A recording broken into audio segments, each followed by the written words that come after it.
রংপুর নগরীর সিও বাজারের একটি এলপিজি ফুয়েলিং স্টেশনে বিস্ফোরণে একজন আহত হয়েছেন অন্তত ২০ জন। লণ্ডভণ্ড হয়েছে স্টেশনে থাকা অ্যাম্বুলেন্স, প্রাইভেট কার, বাস সহ অন্তত ২০টি গাড়ি ও আশপাশের বিভিন্ন স্থাপনা। ফায়ার সার্ভিস বলছে, লিকেজ সিলিন্ডার মেরামতে অদক্ষ প্রকৌশলী ও অসতর্কতা দুর্ঘটনার কারণ। তবে প্রকৃত বিষয়ে উদ্ঘাটনে কাজ করছে জেলা প্রশাসনের ৫ সদস্যের তদন্ত কমিটি। শনিবার দুপুর ১:১টায় হঠাৎ বিকট শব্দে বিস্ফোরণ হয় নগরীর সিও বাজারের LPG auto gas and conversion সেন্টারে। এতে সেলিম মিয়া নামে এক প্রকৌশলী উড়ে গিয়ে দেয়ালে আঘাতপ্রাপ্ত হয়ে ঘটনাস্থলেই মারা যান।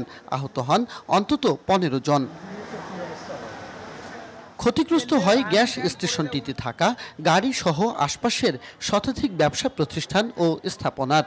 ১-১.৫-২ কিলোর মধ্যে যা বাড়ি ঘর ছিল তার যে থাইয়ের গ্লাসগুলা সবগুলা ক্ষতি সাধন হয়েছে।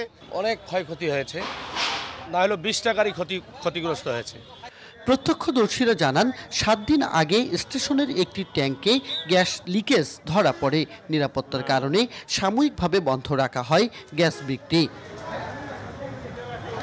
সকালে ট্যাঙ্কের লিকেজ মেরামত কাজ শুরু হয়, পরে দুপুরে বিকট শব্দে ঘটে বিস্ফোরণ। আনুমানিক ৭ দিন আগে ওটা গ্যাস পাম্পটার রাত ১:৩০-২টার দিকে ওদের সিলিন্ডারটা লিক হয়েছিল।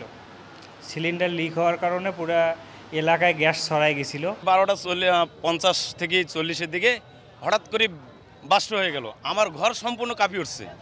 খবর পেয়ে সেখানে ছুটে যায় পুলিশ, সেনাবাহিনী ও ফায়ার সার্ভিসের ২টি ইউনিট। যেহেতু এলপিজি গ্যাস সিলিন্ডার, ওখানে আরও কোনো গ্যাস থাকতে পারে, ওই জন্য আমরা কেমিক্যাল টেন্ডার সহ নিয়ে রওনা দিই।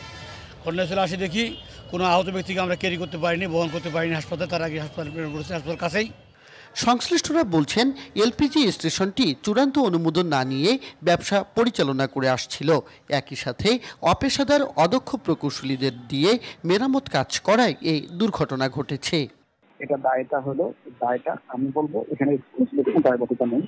দায়টা হলো যে মেশিন সাপ্লাই দিচ্ছে যে কোম্পানি এবং যে ওখানকার যে রিপেয়ারের কাজ করতে আসছে তার দায়বদ্ধতা, তার অজ্ঞতা। ঘটনা তদন্তে এরই মধ্যে ৫ সদস্যের তদন্ত কমিটি গঠন করেছে জেলা প্রশাসন। রংপুর বিভাগে ১৩৫টি অনুমোদিত ও শতাধিক অনুমোদনহীন এলপিজি স্টেশন থাকলেও তদারকি নেই প্রশাসনের। Majed Masud, DBC news, Rangpur.